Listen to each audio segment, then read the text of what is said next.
하나뿐인 아들 장가 보내고 평생 모은 돈으로 신혼집까지 해줬습니다. 맞벌이 하는 게 안쓰러워서 반찬도 해다 줬습니다. 청소도 해줬습니다. 평일에는 낮에만 들렀고 주말에는 얼굴만 잠깐 보고 왔습니다. 그런데 어느 날 아들이 전화해서 이렇게 말합니다. 엄마, 이제 오지 마. 집까지 해줬는데 오지 말랍니다.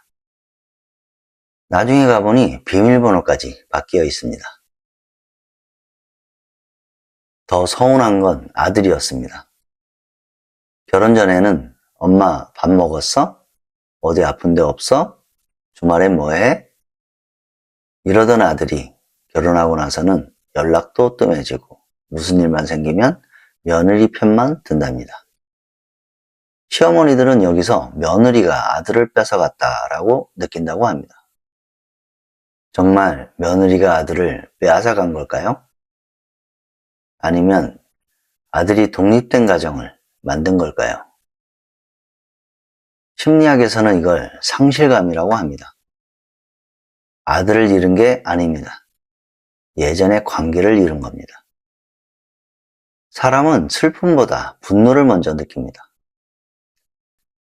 그래서 아들이 멀어져서 슬프다 보다는 며느리가 문제다라고 생각하게 되는 경우가 많습니다. 며느리 입장에서 보면 신혼집을 사준 건 정말 감사한 일입니다. 아들을 키워주신 것도 당연히 감사한 일이고요. 하지만 감사함과 생활 공간은 다른 문제입니다. 며느리 입장에서는 신혼집은 내 집입니다. 그런데 시어머니 입장에서는 내가 해준 집, 이렇게 생각합니다.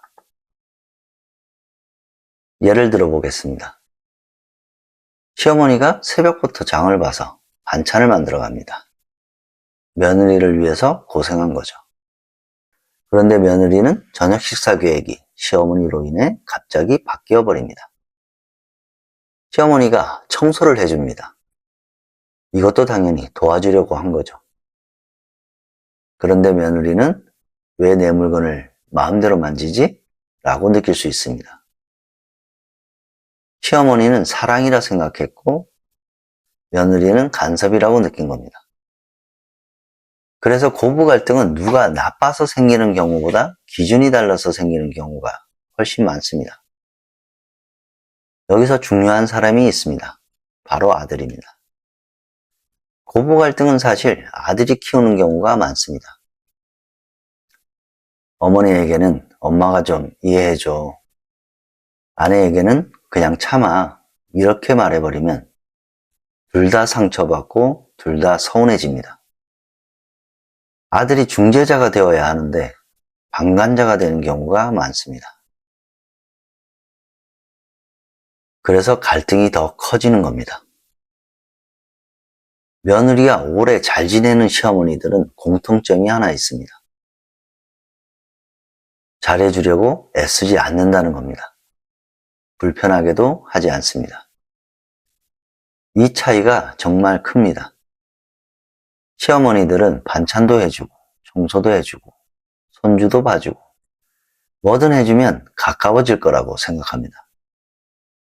그런데 관계는 많이 준다고 가까워지는 게 아닙니다. 상대가 편해야 가까워집니다.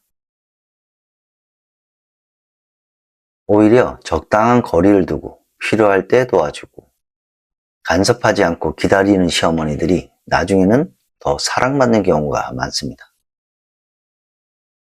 왜냐하면 사람은 자유를 주는 사람에게 마음을 열기 때문입니다. 시어머니는 사랑이라 생각했고 며느리는 부담이라고 느꼈습니다. 시어머니는 가족이라 생각했고 며느리는 아직 조심스러운 관계라고 느꼈습니다.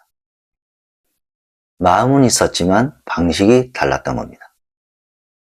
좋은 시어머니는 며느리를 딸처럼 대하는 것이 아니라 한 사람으로 존중하는 것이고, 좋은 며느리는 시어머니를 적으로 보는 것이 아니라 남편을 키워준 사람으로 존중하는 것입니다.